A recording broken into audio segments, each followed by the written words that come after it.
దేవుని నామమునకు మహిమ కలుగును గాక. అందరికీ ప్రభు అయిన యేసుక్రీస్తు నామమున వందనములు తెలియజేస్తున్నాను.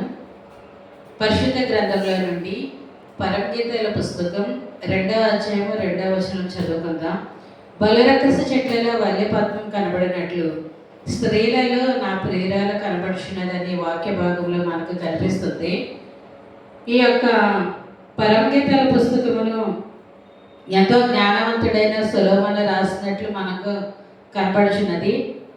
యెషయా కుమారుడైన దావీదు కుమారుడైన సొలొమోను అనేకమైన పుస్తకాలు, అనేకమైన సామెతలు రాసినట్లు మనకి తెలియచున్నది. అయితే ఇక్కడ మనం ఈ పరమగీతాల 2వ అధ్యాయం 2వ వచనంలోని బలిరక్కస చెట్ల కోసం, అదేవిధంగా వాటి మధ్యలో ఉన్న వల్లి పద్మం కోసం మనకు కనిపిస్తుంది. దేవుని వాక్యం పలు సందర్భాల్లో ఒక వ్యక్తిని లేదా ఒక మనిషిని లేదా తన బిడ్డలను, ఒక విశ్వాసని ఆయా వాటితో పోల్చి చెప్తున్నారు, సాదృశ్యంగా మనకు కనిపిస్తుంది. ఇక్కడ ఈ భాగంలో చూస్తే బలిరక్కస చెట్లు ఉన్నాయి, వాటి మధ్య వల్లి పద్మం కోసం రాయబడింది. బలిరక్కస చెట్ల కోసం మనం ఆలోచిస్తే ఇవి దట్టమైన అడవుల్లో ఎక్కువగా కనిపిస్తుంటాయి. ఇవి ముళ్ళతో నిండి ఉంటాయి.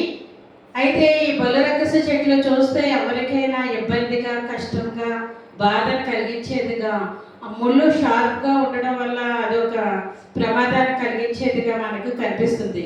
వాటిని ఎవరు కూడా ఇష్టపడరు. అయితే వాటి మధ్య ఒక వల్లి పద్మం ఉంటుంది. ఆ వల్లి పద్మం ఎలా ఉంటుందంటే ఎంతో ప్రకాశమానంగాను, ఎంతో అందంగాను, చూడముచ్చటగాను, అందరి హృదయాలను ఆకర్షించేదిగా మనకి కనిపిస్తుంది అనమాట.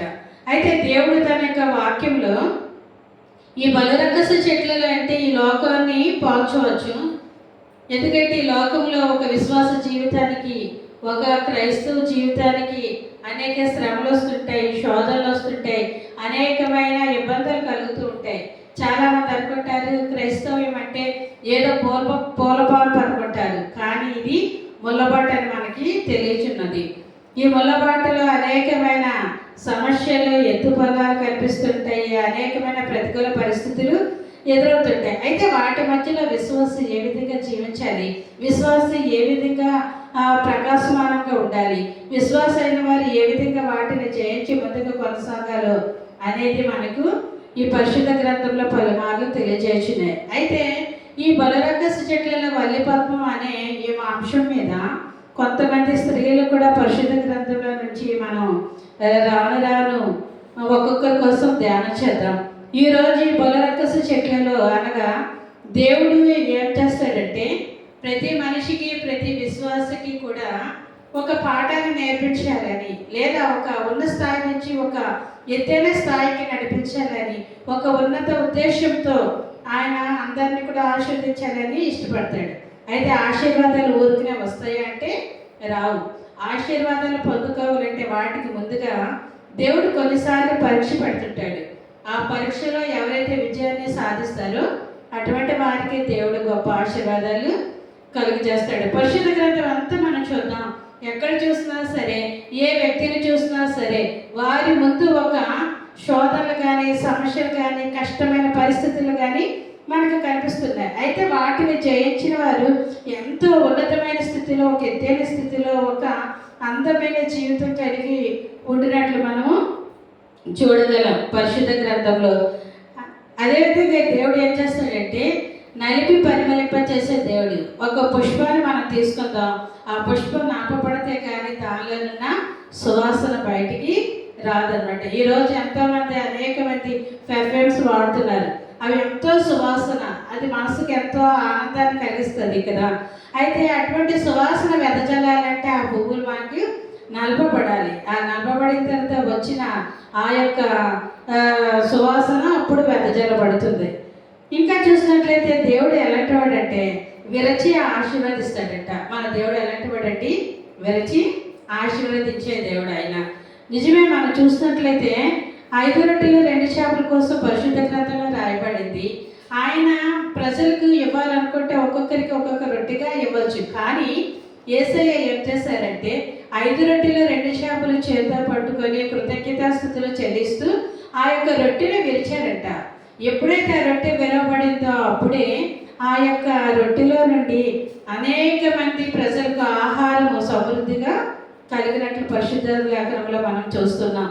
మన దేవుడు ఎలాంటి వాడంటే విరచి ఆశీర్వదించే దేవుడు. ఒక విత్తనం ఉంది, ఆ విత్తనం భూమిలో వేసిన తర్వాత అది చావాలి, అది విరగపడాలి. అది ఎప్పుడైతే విరగపడుతుందో, ఎప్పుడైతే చావపడుతుందో అప్పుడే అందులో నుంచి ఒక ఆశీర్వదకరమైన మొలక వస్తుంది. అంతేకాని విత్తనం చావకుండా ఆశీర్వాదం అనేది, మొలక అనేది అక్కడ కనిపించదు.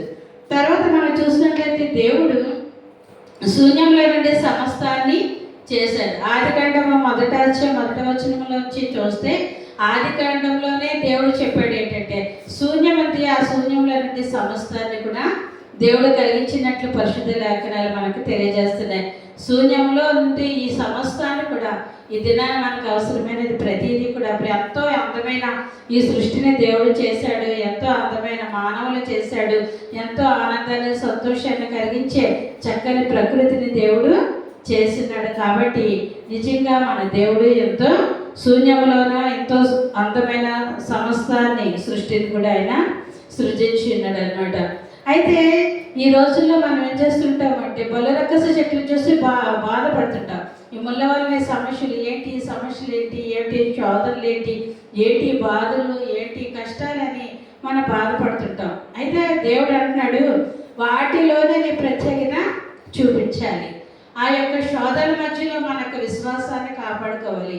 అందుకే ఒక భక్తుడు అంటాడు, శోధనలో విశ్వాసం కాపాడుకో, శ్రమలలో పరిశుద్ధతను కాపాడుకో అంటాడు. నిజమే, మనకు శోధనలు వచ్చినప్పుడు మన విశ్వాసాన్ని ఏ విధంగా కాపాడుకుంటున్నాం, మనకు సమస్యలు వచ్చేటప్పుడు, మనకు బాధలు వచ్చేటప్పుడు మన విశ్వాసాన్ని ఏ విధంగా కాపాడుకుంటున్నాం అనేది మనల్ని మనము పరిశీలన చేసుకోవాలి. ఎప్పుడైతే మన విశ్వాసాన్ని కాపాడుకుంటామో అప్పుడే ఒక ఉన్నతమైన స్థాయిలోకి మనం చేరగలము. దేవుని బిడ్డలుగా దేవుడు మనకిస్తున్న గొప్ప వాగ్దానం ఏంటంటే శ్రమలలోనే మనకి ఒక మంచి రూపాంతరాన్ని కలిగిస్తాడంట. మేలిమి బంగారంగా మనం మారాలంటే ముందుగా కొలుములో వేయబడాలి. కొలుములో వేయబడి అగ్నిలో కాల్చబడిన తర్వాతనే దానికి ఒక అందమైన రూపము, విలువైన రూపము, ఎంతో అందరు ఇష్టపడే రూపం కలుగుతుంది. కాబట్టి దేవుడు చేసే ప్రతి విషయంలో కూడా మనం ఎంతో నమ్మకస్తులుగా ఉండాలని వాక్యంలో రాయబడి ఉంది. ఇంకా దేవుడు ఏం చేశాడంటే సంఘముకు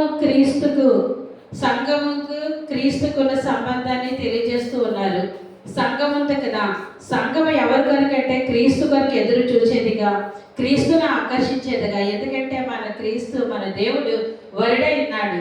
ఆయన వరుడై మన వధువు సంఘం కొరకు రాబోతున్నాడు. కాబట్టి వరుడైన యేసయ్యను మనం ఎదుర్కోవాలంటే ఎంతో సిద్ధంగా ఉండాలి.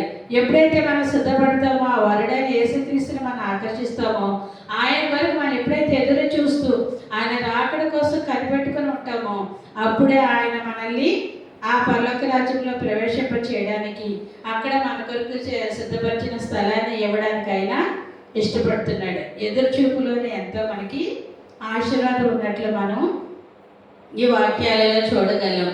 కాబట్టి దేవుని యొక్క బిడ్డలమైన మనం ఈ లోకంలో వచ్చిన పరిస్థితులను చూడక, ఈ లోకంలో వస్తున్న సమస్యలను చూడక, వాటిని అధిగమించగలిగిన శక్తి సామర్థ్యాలను దేవుడు మనకి ఇస్తున్నాడని విశ్వాసంతో ప్రార్థనతో మన ముందుకు కొనసాగుదాం.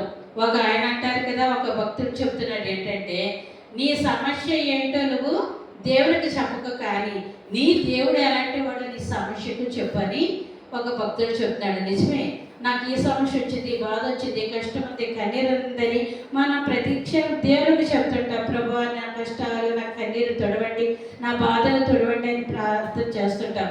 కానీ మనం ముందుగా చేయవలసింది ఏంటో తెలుసా, మనం దేవుడికి చెప్పడం కాకుండా సాధనకి చెప్పాలి. నా దేవుడు ఎంత గొప్పవాడు, నా దేవుడు ఎంత శక్తివంతుడు, నా దేవుడు ఎంత విజయాన్ని ఇచ్చేవాడని మన యొక్క సమస్యలకు చెప్పినట్లయితే అవన్నీ పటాపంచలే మాయమైపోతాయి. కాబట్టి సమస్యల కోసం మనం భయపడకుండా, సమస్యల కొరకు వాటిని బట్టి మనం కృంగిపోకుండా మన విశ్వాసాన్ని కాపాడుకొని ఈ ఆత్మీయ జీవితంలో, ఈ భక్తి జీవితంలో మనము ముందుకు సాగుదాం. దేవుడి కొద్ది వాక్యమును దీవించును గాక. ఆమేన్.